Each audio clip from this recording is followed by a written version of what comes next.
thoroughly. Don't leave any ribbons in there. You want to continue to mix it until you don't see streams of the creamed honey you're mixing in there. So you want it completely mixed in, and sometimes it takes a lot of mixing because you're working at 60 degrees, and honey doesn't move good at 60 degrees.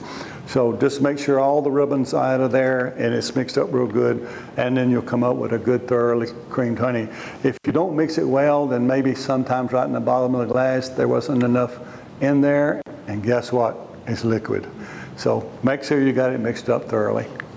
Okay. Whipped honey, it's a very simple process. You just take your honey and whip it. Usually takes about 5 to 10 minutes, and then it's really ready to go. You can add some flavors to that as well. As I said, it is going to turn back, and it's nowhere near the consistency of cream honey. Infused honey, there's a lot of things you can infuse honey with, and there's a lot of different ways to do it. I'm not going to read that whole thing, but typically it's better to start with a light wildflower or something like that. It tends to take on the taste of the agent you're putting in it better than if you're using like a dark wildflower. It's a stronger honey, so the agent you're putting in, trying to get that flavor, is not going to show up as easy. So always use a nice light honey. The other thing you want to worry about is the agent you're putting it in. Again, I like to use something that's very, very low in content of water. If I'm infusing like hot peppers and things like that, I dehydrate those before I put them in there. Because what's going to happen, and a lot of people don't mind it, a lot of people will make their hot honey or other types of honey with agents that are heavy with liquid, and what's going to happen, you're going to lose your honey taste. It's going to ferment, and you're going to have a fermented agent in it, and it's not going to taste the same it's going to taste if it's infused and stays honey. So it depends on what you want. A lot of people like that with that, and you see it a lot in hot honey. People will allow it to, or they'll cook it, or they'll cook it and just. Well, that's the other thing. Yeah, if you cook it, you got infused syrup. Yeah. So you don't want to do that. Now, what you can do is, I said on down the line here a little bit. You can actually put this in a. Typically, I will infuse cold, and yes, it might take weeks to get what you're wanting. But you can also, and you have to stir it up about every 3 or 4 days. The only infused honey I do is hot honey, and I do it with jalapenos and habaneros. But as I said, I dehydrate them before I put them in there. If you want to try to speed this process up, of course, I'll mix mine up in 5-gallon buckets. If you want to use a bucket warmer, that's going to keep your honey at a temperature where it's going to speed it up a little bit, but it's not going to pasteurize your honey. So that will speed up the process a little bit if you don't want to sit there for, maybe 4 or 5 weeks to do it. Now, and depending on what you infuse it with, with like my hot peppers, I strain all the peppers back out of there once it's infused, and I keep it just the honey. I wait till it gets the temperature heat that I want, and then I take it out, because if you leave the agent in, it's going to get stronger and stronger usually. So just depends on what you do. You can leave it in like this. It's pretty, it's attractive. You're probably cooking with that and uses a smaller portion of it or something. So it just depends on what you do and what you want as your end product when you infuse it. You can either strain it out or leave it in there. But understand, if you leave it in there, it is going to get stronger as it goes on. I think that's about all that page says. As I said, I don't like to read my slides word per word. And here are some of the things I do. Of course, those are the two I do. I do a hot pepper with jalapenos and habaneros, and I have a sample of that over there. A lot of people use lavender. Ginger is something a lot of people, I'll see them throw ginger in there, but guess what? It's fermented ginger honey, because ginger has so much water content in it. There's no way you're going to put a piece of raw ginger in there and that honey's not going to ferment. And it's going to really change the taste of the honey. But a lot of people like it. But you can do a lot of different things. These are a few of the suggestions. Pollen, you can either get that dried or fresh. A lot of people don't work with this product. A lot of people do. Ann and I have been using pollen for quite a long time. You can use dried pollen. I don't much care for it, although we've eaten a lot of it. But dried pollen, of course, it's crunchy and it has an earthy flavor to it. And sometimes I even sense a fishy taste to it. And I really don't like it. Ann will fix it in yogurt, and there'll be times that I'll just leave it out. I don't want it anymore. But dried pollen is not very attractive to me. But fresh pollen that you collect yourself, if you take a little spoonful out of there, it's just as sweet as it can be. Chewable, it's not crunchy. It's really a pleasant thing to taste, and it's a very healthy product when you're using fresh pollen with that. How do you store it? I'm fixing to get to You keep staying ahead of me. I'll get right to that. If you're collecting fresh pollen, this is one of my favorites, collection traps, is a Sundance, and it works so good. Actually, this is the front of it here, and this little drawer, if you have it down against the bottom board, then up here they're coming in and there's no trapping going on. The bees are getting in with all of their pollen.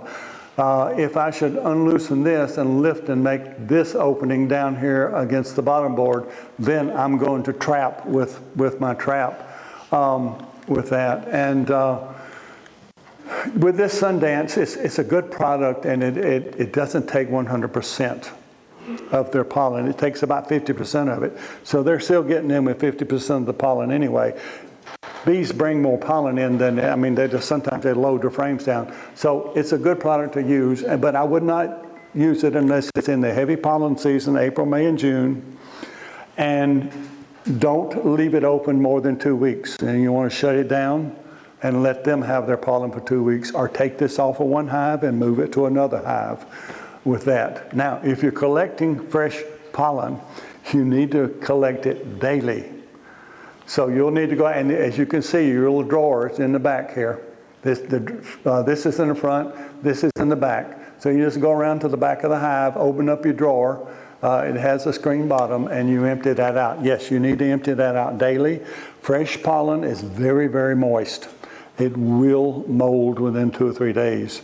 So you want to take it out of the trap daily. Best thing to do is put it in a baggie and put it in the freezer, and that's where it's stored. And that's where you use it out of. You keep it in the freezer and go in the freezer every morning or whenever you want to do. Take what you want out, a spoonful of it, and keep it in the freezer. That way it'll stay for a year for you, no problem. So, but yes, you got to store that right away. Sometimes if you get busy and you had to leave it out there 2 days, you might get by, but I would not go more than 2 days. Try to get it every day if you can. For your dry pollen, how do you dry it? I don't. If I'm going to take pollen, I ain't going to dry it because it just tastes awful. It looks like you sell some dry pollen. Huh? Yeah, I do. Yeah, how do you dry Yeah, it? because I am not going to, there's a lot of trouble getting fresh pollen, and there's no way I can get it to the market and keep it fresh and sell it. So yes, I do sell, but I don't make the pollen that I sell. I buy it. And the problem with it, you got to be careful. You can see all the good health benefits pollen has. It's really, really nice. Unfortunately, a lot of dried pollen is coming from China, so you've got to know the person you're buying this from. You've got to know where they're getting it. There are not a lot of huge places in the United States that are collecting pollen that you can get it. So if you're going to work with dried pollen, make sure you know the source. Where do you get yours? Bob Benny, Where does Bob Benny get his? Nebraska. Okay. And he knows the beekeeper.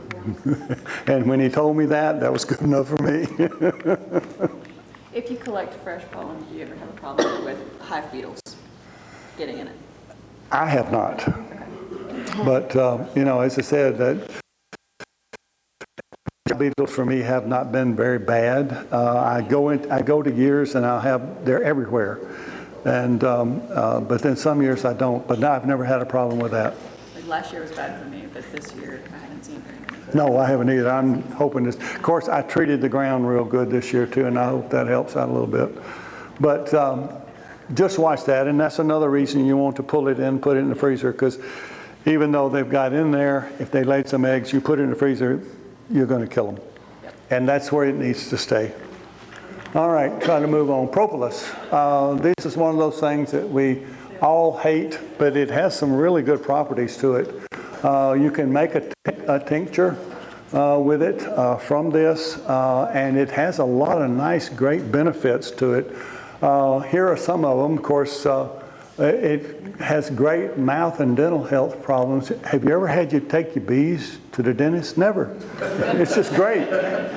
But anyway, sore throat, respiratory, you can read the rest of this. Wound healing, skin care, antifungal uses, anti-inflammatory, antioxidant support. Of course, propolis has antibacterial, antiviral, and antifungal properties, and that is why it's so healthy for our bees.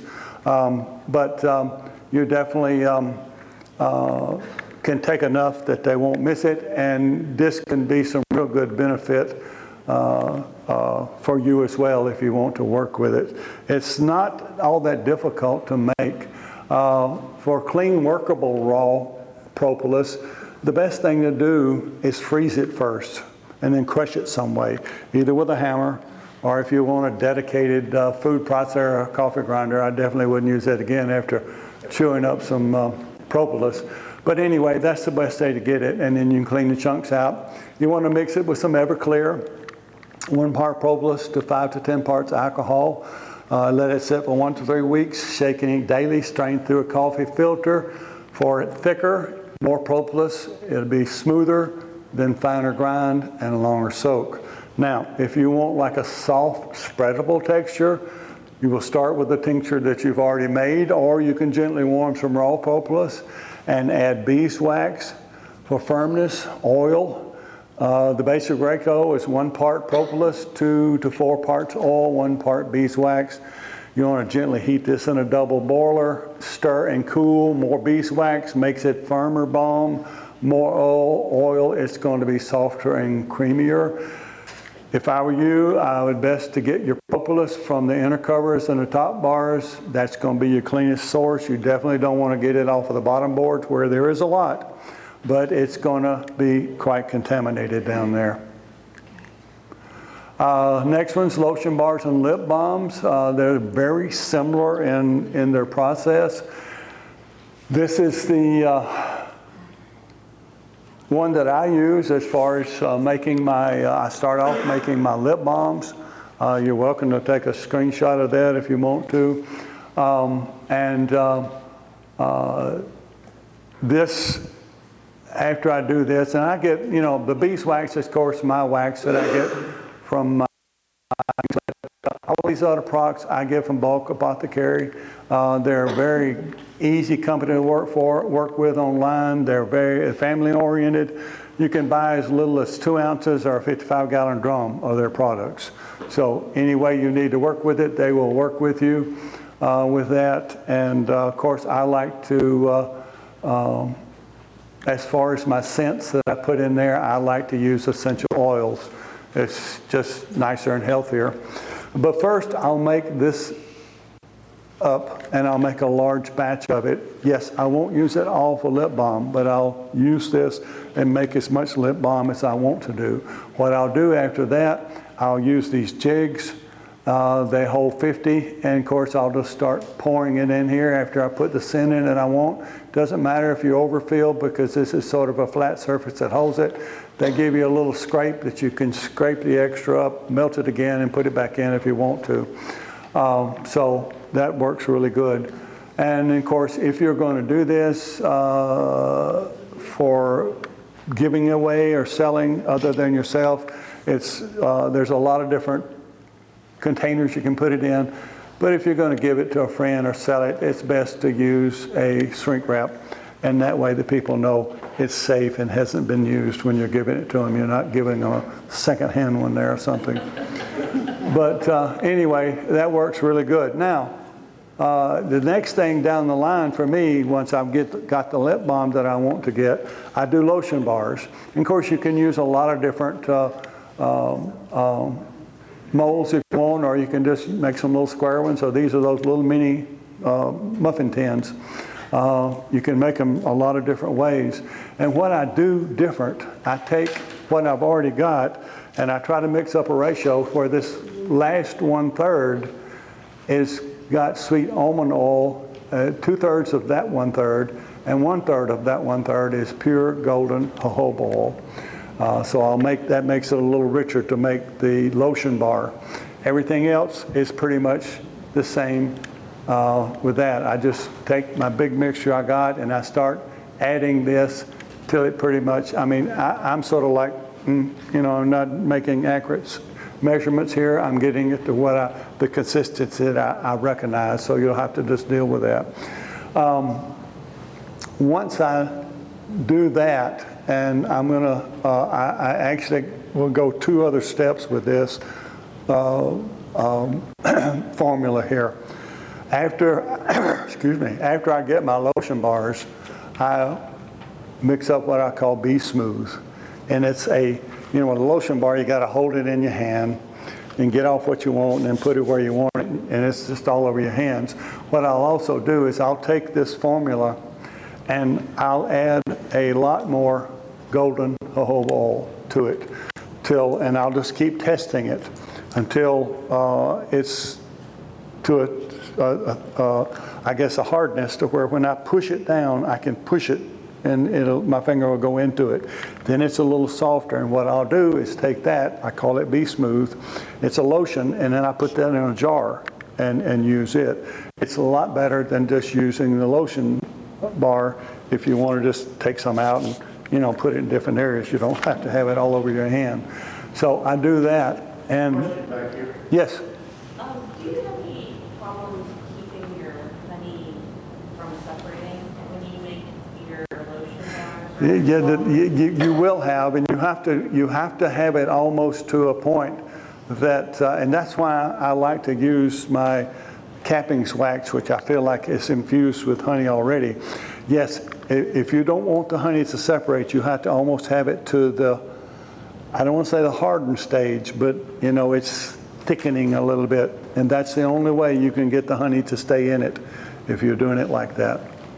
And then what I'll do, I go one step further with this once I make the Be Smooth, which is a lot softer product that you can spread everywhere.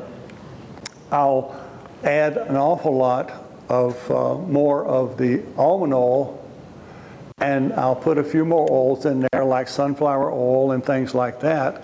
And then I really softened it, thin it down, and it's a cuticle cream, a wonderful cuticle cream. Consistency where it's almost like a salve, so you can touch it and bring it up. So I'll go through this program, and first you got the lip balm, then you got the lotion bar, then you got the Be Smooth lotion, then you got the cuticle cream. I'll do all of that within the same process, just adding more. And the thing about it, you just pick up what kind of container you want to put it in, and I've got these samples over there so you can try it out as well. The last thing here that I like to work with is, of course, beeswax candles. Beeswax can be a little difficult to work with compared to paraffin or soy. It's a lot of fun to work with beeswax. You can either work with molds or jars and cans. You can add scents, but why do that? Because when you burn beeswax, it's a beautiful honey flavor up into the air. So basically, I'm not going to read all this again, but basically health benefits of beeswax is that when the beeswax is burning, it puts off negative ions which float up into the air. These negative ions, they'll catch the dust particles and dirt particles that are in the air, make them heavy, float them down to the ground where you'll vacuum them up or sweep them. That's basically what it's saying, and it's a lot better than paraffin or soy as far as making candles and burning. The wicks are very, very important with beeswax candles. Very, very important. You need to use a cotton square braided wick, which is specially made for beeswax burning. And you need to have these already soaked with beeswax. If they're not, then you need to do it yourself, and that will mean putting the wick down into some melted wax for about 15 minutes and letting it dry. Not only is the square braided wicks important, the size is also very, very important with beeswax. And here's a chart that you can use with any type of size you want if you want to take a shot of that. But that is very, very important to do with that. And also when beeswax is burning, it's important to keep the wick no bigger than about 1/4 to 3/8 inches tall. You know, when wicks get taller in the burnt part, that's going to burn the beeswax in a bad way, so you need to always have a trimmer and trim that off. You can use these silicone molds. They make some beautiful candles. I've got in here how to clean them, but guys, that don't work. I've worked with these things, and I mean, when you've made 15, 20, 30, 40 candles, it just depends on the mold. I've tried cleaning them. They don't clean very good. You wind up throwing them away and buying another one. And these things are expensive. I've never been able to clean them the way they say they clean. They will never make a good candle again. And some of these things can be $35, $50, something like that. I don't do silicone molded candles anymore, but they're beautiful. They have some beautiful molds if you want to work with that. Typically, with the molds, the beeswax will be less apt to crack on you. And of course, if you're making them in candles or jars or tins, beeswax will crack very, very easy like this. It cracks less when making candles in the summertime versus wintertime. When you make these in the wintertime, boy, they're going to crack like crazy. So it's good to always make your beeswax candles in the summertime, and you'll have a better success.